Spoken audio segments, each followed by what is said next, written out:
চিনাকি লাইভৰ সকলো দৰ্শকক পুনৰবাৰ স্বাগতম জনাইছোঁ। আজি মই আহি পাইছোঁ সাতগাঁৱত অৱস্থিত সপ্তৰ্ষি ভেট ক্লিনিক।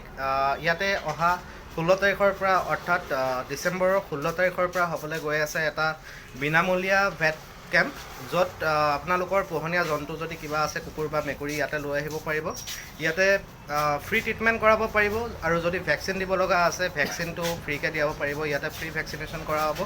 তাৰ লগতে আপোনালোকৰ ফ্ৰী মেডিচিনো ডিষ্ট্ৰিবিউট কৰা হ'ব ট্ৰিটমেণ্টৰ লগত। গতিকে সকলো দৰ্শকক অনুৰোধ কৰিছোঁ, আপোনালোকৰ যদি কিবা পোহনীয়া জন্তু আছে আপোনালোক নিশ্চয় ইয়ালৈ আহক। সাতগাঁৱতে আছে সপ্তৰ্ষি ভেট ক্লিনিক। আপোনালোকে গুগলত যদি চাৰ্চ কৰে গুগলত আপোনালোকে পাব। আৰু এখন সপ্তৰ্ষি ভেট ক্লিনিক আছে প্ৰতীক্ষা হস্পিটেল, VIP ৰোড প্ৰতীক্ষা হস্পিটেলৰ অপজিটতে। তাতো আপোনালোক যাব পাৰিব। তাতে আপোনালোকে ইনফৰ্মেশ্যনটো লৈ পেলাই সাতগাঁৱলৈ আহিব পাৰিব।